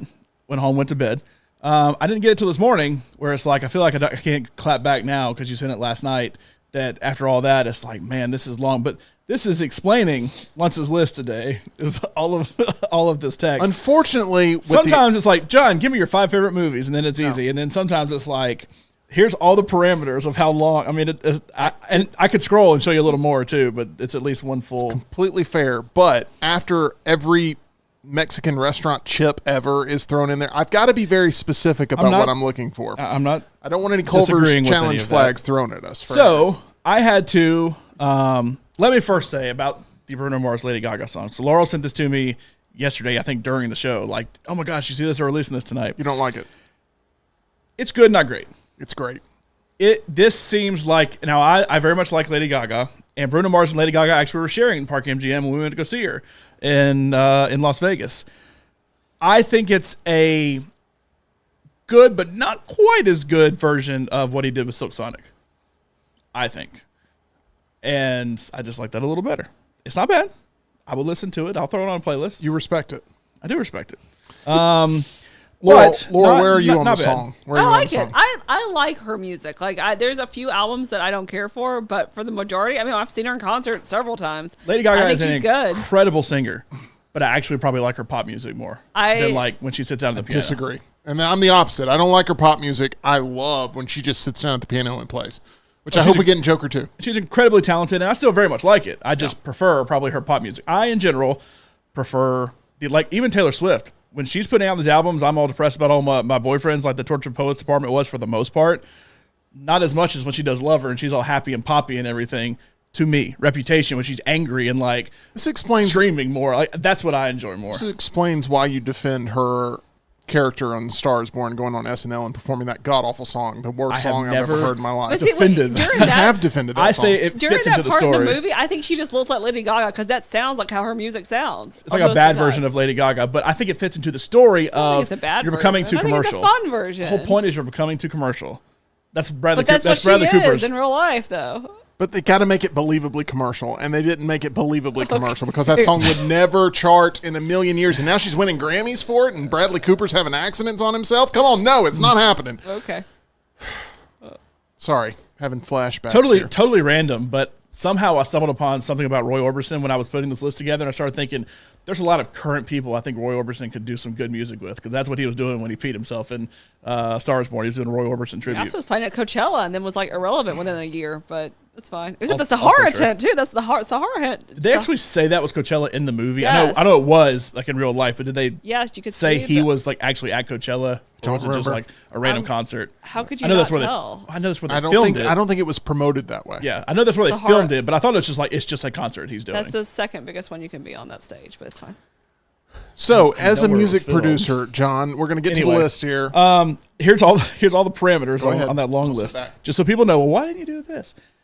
I cannot include Bruno Mars or Lady Gaga, which I would very much probably include in a list of 5 options because I very much enjoy both of their musics. They're number 6 on the list. Sure, but Bruno Mars, I could find a lot of cool people for him to do stuff with and a lot he already has done. And same with Lady Gaga. Lady Gaga has done stuff with multiple people on the list. They all have to be alive. So like I couldn't do Roy Orbison. I couldn't do Michael Jackson. I couldn't do any of that Elvis, whatever. They can't have done a song together before. That was the hardest one of like, ooh, this would be a good one. It's like, oh, probably the reason that was top of mind is because 14 years ago they did this one random song for a movie that I didn't even remember. No bands, but I can include a member of a band, and I did do some of that.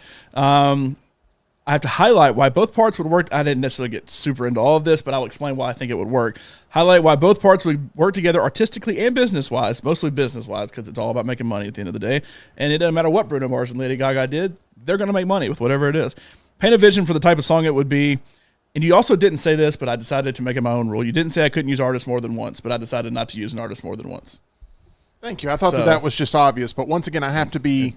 I have to be so. I'm so worried about the parameters of any activity being gone outside of. It's EG who's done it the most. I mean, I have to be very specific about this. we all Is play not by the allowed. rules in this room currently, Okay. and some people don't. Yeah. In both triple trivia and drafts and everything else. Let's start with number 5. Number 5 on the list. These are all very much my style more than other people, so I get that. There's a lot of people that's like, well, what about, I can't believe you didn't say so-and-so could do a song. Lunce's list. Lunce's list. Lunce's Deal with list. That's why people can send in their own lists, which we always appreciate. But it's a question of who are you putting together for duets here? See, like G Carbo used Taylor Swift and Kanye. And the reason that wouldn't work is business-wise. That would be a failure, which is why I have to write in there it has to work business-wise. Who do you think it's going to be with? That's a great. I love the way you're doing this. Harry Styles and ... By the way, is that the blackest of markers you have? Because that looks pretty This faded. is our black marker, which is Use starting to run out. use the Brian Pavlik contribution. Marker right here. You missed. Billie Eilish. Why'd you throw it at my laptop? No, I was trying to throw it in the thing over there. And it's a trash can as well. Billie Eilish. Not Billie Eilish.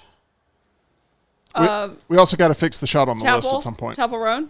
Nope. Sabrina Carpenter. Nope. Is it a female? Yeah, it has to be a female. Oh.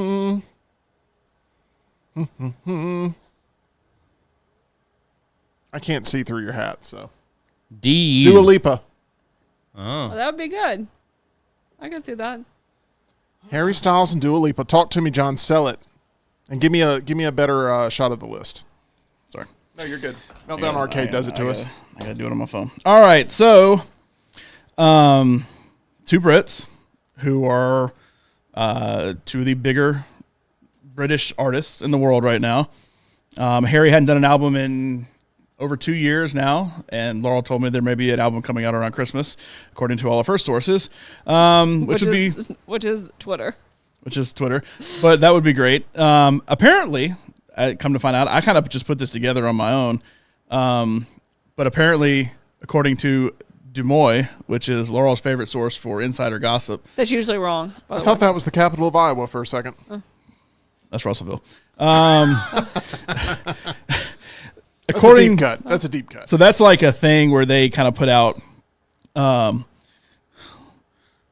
that's the thing where they kind of put out gossip of like, hey, this person who may be British and a part of an old boy band was once seen with this person who may, be whatever. They try to make up things that you can clearly tell who they're talking about. And supposedly they have been friends for a long time. Dua Lipa and Harry Styles have been friends for a long time. And according to Des Moines, which I thought was a credible source, according to my wife, apparently not, they had a thing back in the day. That is probably true. About 7-8 years ago. So they clearly have worked together in some capacity in the past. And Dua just did an album that kind of flopped because it came out right after the Tortured Poets Department. And literally everything that has come out since the Tortured Poets Department has flopped because it's Taylor Swift. She keeps re-releasing stuff. And she keeps re-releasing stuff. So I know Harry has kind of done some more acting lately than music. He's trying to kind of make a go of it. Eternals. Get back to that. But I think if they did a song together as two like powerful British names in music right now, I think they could do something that would be pretty good. I think Sabrina Carpenter would be good with him. You never know. She may end up on the list with somebody else. Yeah. All right, John, I love you giving us one piece of the puzzle. All right, hold on. I'm trying to make this work here. You're good. Do you need me to punch up the camera? Or Is that okay? if you could get... yeah, that'll work. Yeah. By the way, for those just joining us, Tyler and I went to go see Alien Romulus. We're both very high on it. Yeah. I that's really perfect. liked it. I really liked I mean, it too. like- So I've heard. I really don't want to overreact. I'm trying my hardest not to give it a 5 out of 5 because I'm scared it's going to be too knee-jerk reaction to like, just came out of this experience. I'm super high on it. And I really, if John's honest, and I've said this, if he's honest about it, I don't think he'll hate this movie. I don't think he will either He'll because be- even though it has that horror energy of the OG Alien, it also has a lot of Prometheus and aliens in it. Absolutely. You get plenty of the sci-fi and the lore in it, The as world well building. as the suspense. Gosh, So, I love this movie. Okay. it's amazing. Beyonce, and and now Jody's guess is Chris Stapleton. He put that in a couple minutes ago. Is that actually who it is? No, that would be a good one. I can see that. Jody, look at you. I'm surprised that's not already happened based on Beyonce having a full I'm country kind of album. surprised. I thought there were going to be a little bit more collaborations on that album. I kind of thought There we might were have a gotten. ton. I thought we might have gotten a Taylor Swift Beyonce one, honestly, on that album because that would have been like the merging of like the two. I like the Beyonce Miley Cyrus one. I think it's pretty good. That is why Beyonce and Chris Stapleton would work perfectly because she just has decided to make the twisted country for a little bit. And so Chris Stapleton went, so when I was looking all this up, he went to go see her during her Renaissance tour and did this whole thing about how, look, I have performed for a long time. I do my concerts and I just basically stand there and sing in my concerts. I'm more about I just want to play the music and sing. I don't want to try to make a show of it. And I'm perfectly fine if you want to make a show of it because that works too, like Taylor Swift does, like Beyonce does and all that. And he said, I have no idea how she's able to dance around like that and continue to sing as powerfully as she does. And like that's the thing with Taylor Swift is it's like 46 songs long and she's dancing around and still sings super powerfully. He's like, I was in awe of how well she sang deep into her show because she does so much dancing, probably way more than Taylor Swift does herself. Mm-hmm. And he was talking about how impressed he was with Beyonce and her powerful voice after all that dancing and everything that he's impressed by her. I am impressed by Chris Stapleton not being a country person. I've said, look, I love when he does like R&B and stuff better than even when he does country. So I think, he's already done Taylor Swift. He's already done Pink. He's done a handful of big pop stars that why not go to Did you Beyonce? Justin Timberlake? Yeah, Justin Timberlake. Well, I'm saying of females, he's done those I'll throw two. this one out. Chris Stapleton and Dua Lipa did a song together already too. They did. And it was fantastic. It's been Yep. heavy in my rotation here lately, where it was a Chris Stapleton song Yeah. that she comes in on, but it works better as a duet than it does as just Chris Stapleton. There was some duet that Chris Stapleton did where it was awful. And I was like, I couldn't believe it, but it was because they sampled Chris Stapleton in it so little. I mean, he just comes in every now and then, just a little bit, maybe even as almost like a background vocalist. But I can't remember who it was with. It was with a female artist, and it was probably about 2 years ago or something. But I cannot remember who it was with. But Katy Perry? What was the song? I don't know. I'm just throwing out people's names. I don't know if it was Katy Perry. Maybe it was Katy Perry, but it just did not work at all for me. And it was because there was so little Chris Stapleton in it to where it didn't feel like even a duet. I'll look it up, John. You have better things to tend to here. Sheryl Crow. Nope, that wasn't it. Carly Pierce. No, that wasn't it. I don't know. But he's done a lot of stuff with other people. Like I said, I mean, if I could have done two males, there's a lot of kind of off the wall people with Chris Stapleton that I think that he could do a really good duet with. But with females, I think Beyonce is one because once again, he's already done the Taylor Swift thing. So if you're going to go for another person kind of on top right now, Beyonce is somebody to definitely go with. All right, number 3 on the list. Let me pull my list back up. Don't know if y'all get this one or not. Bless you, Tyler. Thank you. If you have something pop out of your chest, I mean, there's nothing I can do for you at that point. There's nothing anybody can do from what we learned. Oh, Haley Williams and See, I want to say Eminem, but he's not on the list. Post Malone? that I would like that, honestly. That'd be Kendrick solid. Lamar. That would also be solid. You don't have to just lay it out there. Britney Spears. Brad that doesn't work. Paisley. I'll throw it out there as Brendan Urie. Brian McKnight. Yeah, I saw the pick this morning. Oh. So I didn't that's spoil good. it until I can see that. nobody else could Very guess. emo. That's fine. I would love that. You saw me working it specifically this one because I had Brendan Urie's Wikipedia page pulled up. Is that how you spell his name? I think that's how you spell it. Well, I Oh, think with there's no a- N? Is there no? There's gonna be an N in it. That's what was happening in Alien sorry. Romulus. Sorry, I had written the BRE and then I just did B of it. Sorry. I think that makes I'm it not worse. erasing that whole thing. I appreciate it. Even though the marker's looking really sharp right now. Can you tell the difference in tone? I mean, we should just give that marker to EG as a gift with a bow That's on it. because somebody took our marker. I think Paramore and Panic at the Disco kind of have a little bit of the same flair At the to same them. time, yeah. Both have Taylor Swift ties because Paramore has been one of her opening acts on this And tour. they have a song together. And Brendan Urie did Me, which is the first single off Lover together. So similar energy would work well together.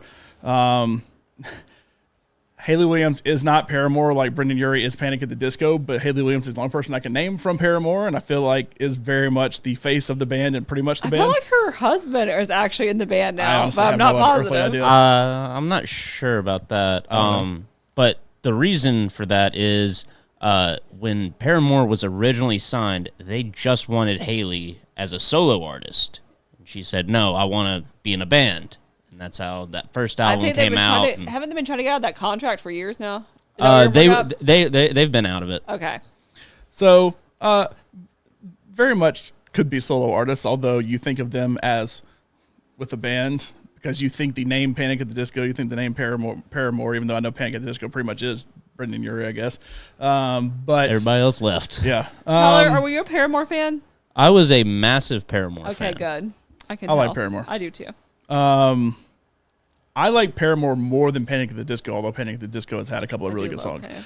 Panic. But no, I think these two would have a good vibe together. They would fit really well together. Their styles are fairly similar, with her being, one of the really good female rockers that I think it would work well.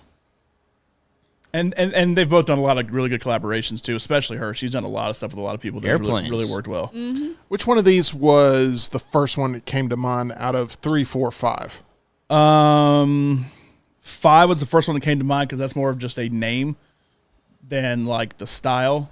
That made more sense from a business standpoint.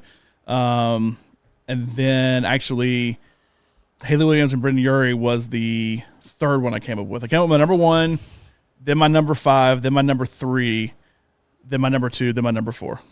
All right. Because I didn't think Chris Stapleton and Beyonce until I got to a certain point of I had run out. I wrote down a bunch of names of like, these are people I've seen collaborate a lot of times or just people I like or whatever that then I got to a certain point where it's like Chris Stapleton. I don't listen to Chris Stapleton, but I see a lot of Chris Stapleton when he's at award shows and stuff like that yeah. and doing songs. And I really discovered him when he did the Justin Timberlake song. He is a So- musician's musician. Yes. And me discovering him through JT, then it's like, oh, he clearly can work with other people really well. And that's when I was like, who would work with him? And pretty quickly got to Beyonce. So one of Chris Stapleton's influences and heroes was Vince Gill growing up. And one thing that should be known about Vince Gill is how versatile of a performer he is and how many different instruments he can play and many different types of music that he can collaborate on and how big of an influence he is within the industry, even past the success of his music. And Chris Stapleton, I feel like, is very much following that same sort of path of it's not just about his own solo work. It's very much about his influence on the entire artistry of not only country music but pop music and other forms of music as well, and even rock. And he's all over the place. And I'm not even remotely a country fan, as I've made very clear, but it almost seems like country has gone more pop in general than how it was 10 years ago, 20 years ago, 30 years ago. But that has opened up voices like Chris Stapleton to do more collaborations with people. And it may just be for an award show. It may just be at a concert or whatever, but like more collaborations for him to do pop. But he's so good at all of it that it's not like he's just doing like pop country, but he's able to. Let me see if I can be more specific, because you're on the right path, I feel. But country and pop, the thing they have in common right now more than anything is they welcome in all genres of music into their genre of music. Yeah. So country's not really pop and pop's not really country, but they both welcome in influences from every other type of music to become their own things. So since they use the same sort of technique, they're linked similarly, but country doesn't really sound pop right now and pop doesn't really sound country. It's more like they're just willing to use every tool in the toolkit to get the job done. But is that fair? And seems to be the best at using every tool in the toolkit, all like in his music of different. It's this kind of music. It's this kind of music. This kind of music. He can do it all. As I opposed think to he's more second best. He's more in this as opposed to this. I do think Post Malone is the best at being the Swiss Army knife of He's definitely up. musicians. Absolutely. He's definitely up there. I very much like Post Malone, but I probably like just if you put them both on there singing the same song, I'd probably like Chris Stapleton a little more. Absolutely. Post Malone has this weird thing of he can be one night performing a hardcore rap concert and the next night be at the Grand Ole Opry, and it makes sense. And I don't know of a lot of other artists that can pull that off as easily as Post Malone has somehow done it. We were joking about Tyler saying Macklemore's not a real rapper, and it's like, well, I think you said like you can consider Post Malone a rapper. Like he literally just put a country album out, is about to do a whole country tour. But like if you say rapper, started off as a if you say rapper, rapper Post Malone, you're not going to correct him necessarily because like he also is that too. Yeah, the Macklemore thing was more. You admitted it. I Was know, kinda but like, Yeah. Post Malone got brought up in that same conversation of like he's not at all now really, but like he is also because he can do both. Yeah, back I'd just and like forth to between point out that was I know it's what a I joke. called a Spud challenge. It is the equivalent of Spud saying Harry Potter isn't literature. Literature, yeah. right. Yeah.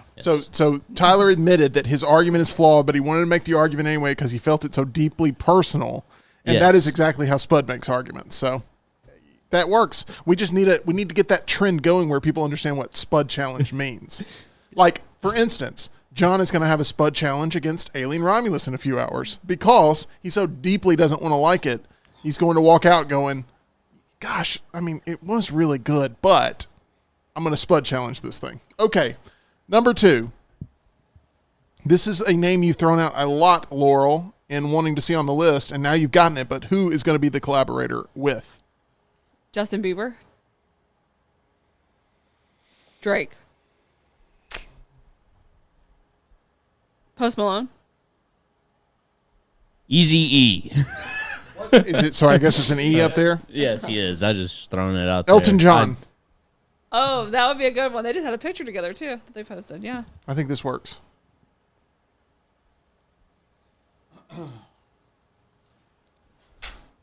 So Chaperone is quickly becoming the biggest name in pop music, and Elton John can still do it. He just finished his, I think, final tour, and I guess is starting to kind of back off a little bit. But he just did that song with Britney Spears that was kind of a matchup of his different songs. That was a year or two ago. He did a song with Lady Gaga on Chromatica, which was like 3 or 4 years ago. So it's not like he hasn't been still putting some stuff out there I with do feel people. like he's so overly digitized with his performances now that he collaborates with. I mean, it's just I do wonder, especially with those two songs, how much of that is coming from the female artist side of things, especially with Britney Spears. But I feel like this would be a great passing of the torch to a young artist who, when you watch them on stage, there's a lot of Elton John in them on the stage. The over flamboyant nature of Elton John while also creating really, really good music. They're kind of one and the same in that regard. And Chaperone's an interesting bird, I'll say for sure.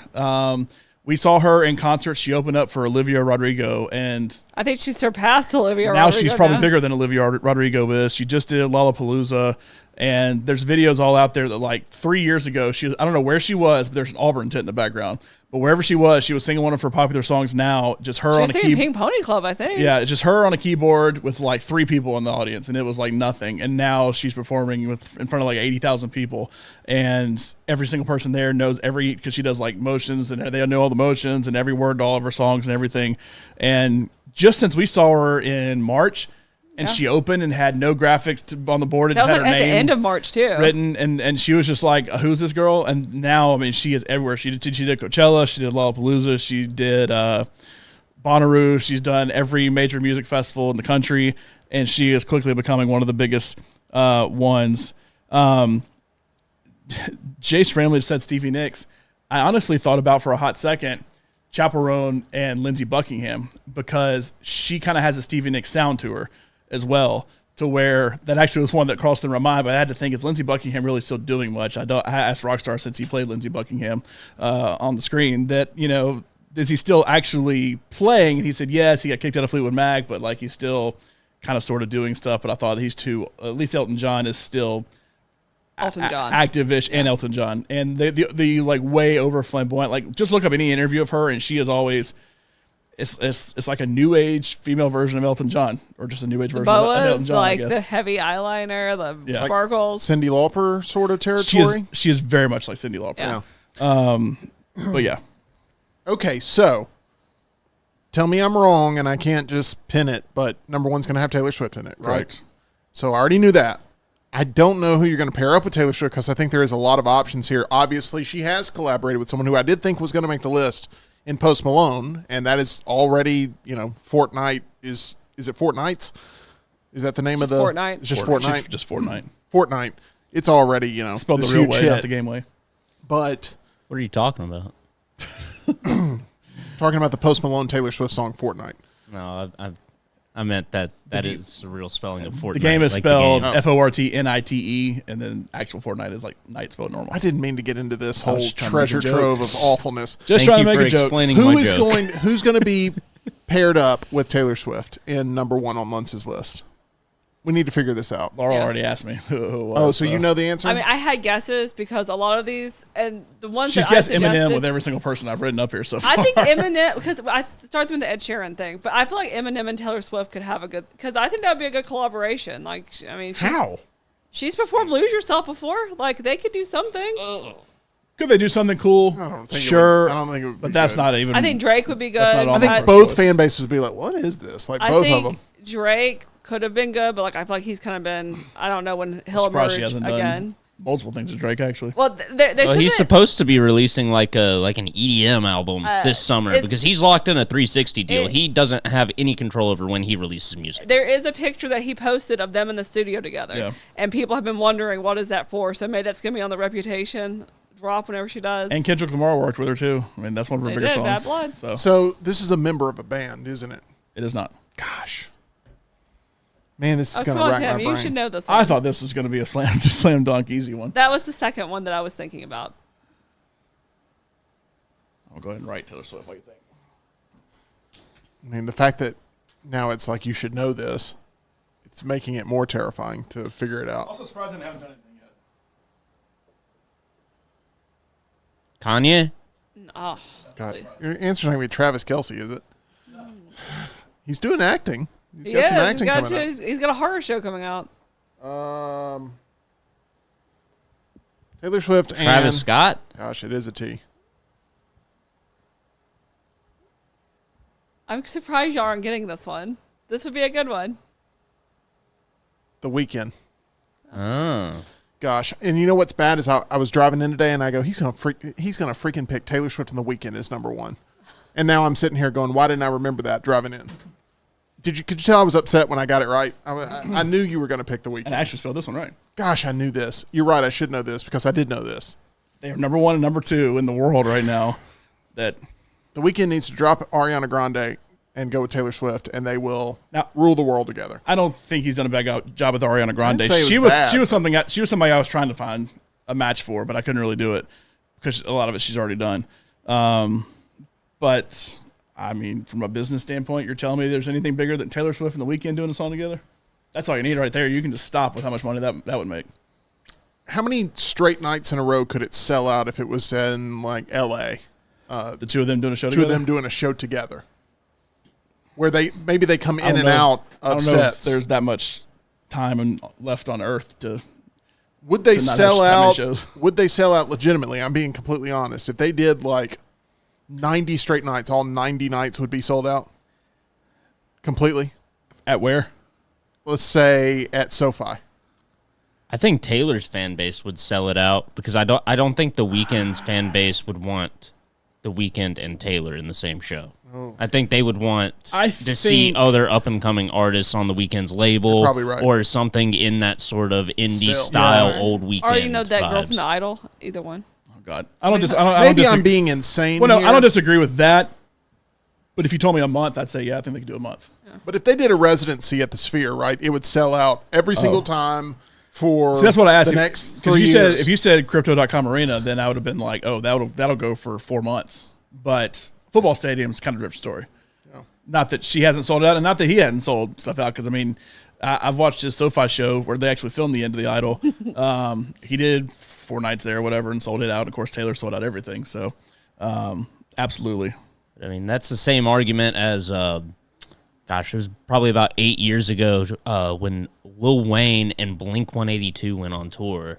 Hey, And- Blink-182. Yes, Forgot they and did that. I thought happen It again. always comes back to the shirt. I I never didn't even notice. Oh my Tyler didn't even know. gosh! And I love Blink-182. Streak continues.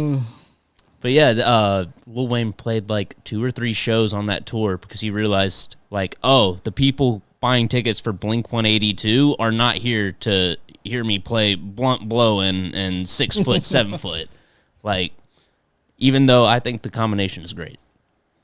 Chapel and Blink-182. I could see that. How about that? I could see That's that. a, That'd that's be a a good band. one. I'm not going to pick any one person out of that band necessarily Yeah, because I they could kind of see have to go that. together. But no, strictly from a business sense, this is easy. The ones I tried to find a match for along the way, Ariana Grande was number 1. Billie Eilish was number 2. Childish Gambino was up there. I know he's trying to kind of move on from that, but he was up there. And Ed Sheeran World was tour starting this month, I believe. But this is it, and he's stopping after Yep, this. this is the So, last Childish Gambino. Ed Sheeran was on there, and Janelle Monáe. I tried to think if there was a way to kind of fit Janelle Monáe in there too, but that's kind of where I stopped. If you want to see any of these shows, you may need to increase your concert budget because these would definitely be a pricey ticket for sure. Have you seen just Taylor Swift? Imagine if it was And- the weekend. Yeah. What? EG is making her way to London as we speak right now to go see Taylor Swift. She says she's going to do check-ins for the Meltdown. I don't know how, and I don't know where, I don't know what. But if you get some random video of her going, the Meltdown, woo! And, she's with Ed Sheeran at a Okay. pub, please publish that. That would be very helpful. But be Does prepared she for have she's with Ed Sheeran at a international pub, sure. data? How does that work? What was the question? Does she have international data? Like, how does that work? I don't know the answer to this. Fun fact: I was never an iPhone person until I went to China. Then I went and bought an iPhone. Not trying to sell an iPhone or anything, but I went and bought an iPhone because it was the easiest to go just fly to China and use. So I'm assuming that was 15 years ago. So I'm assuming since then it's become a little easier to fly overseas and use your phone, but I don't know.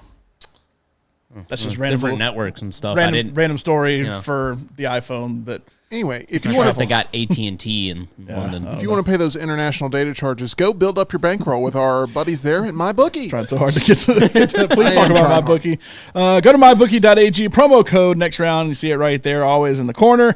And you can get that first deposit bonus on us. Get ready for football season in that sports book. You can go play in the casino, go play in the live casino as well. But anything, anytime, anywhere with our friends at MyBookie. Guys, thank you so much for another fun and successful week, not only to our cast and crew here of The Meltdown, but also to all of our lovely listeners and Meltdonians that went to walk-ons last night, came out to walk-ons. It was a real joy to be able to have that reminder of who exactly we're talking to every single day here on the show and who we're working hard to entertain with Luntz's Lists, Hot or Cold, Meltdown Triple Threat Trivia, 10 with Tim, Tyler's Haircut, Spud occasionally saying things about video games that we're playing, Ush constantly being reminded of how to pronounce his name, even though, the actual sound effect we have is wrong, but it's good in spirit. We appreciate everybody for your collaboration here with us as we continue to build this thing. Make sure you hit that like button for us and subscribe. We will have a spoiler-filled review of Alien, Romulus to get to. Tyler and I will be reviewing that for you here for the channel this weekend. Go out and see it. If you like Alien, I think you're gonna love this movie. I know I did. So that's gonna do it for us here on The Meltdown. Thank you to everybody here, and make sure you subscribe. Meltdown 24/7. We'll see you on Monday.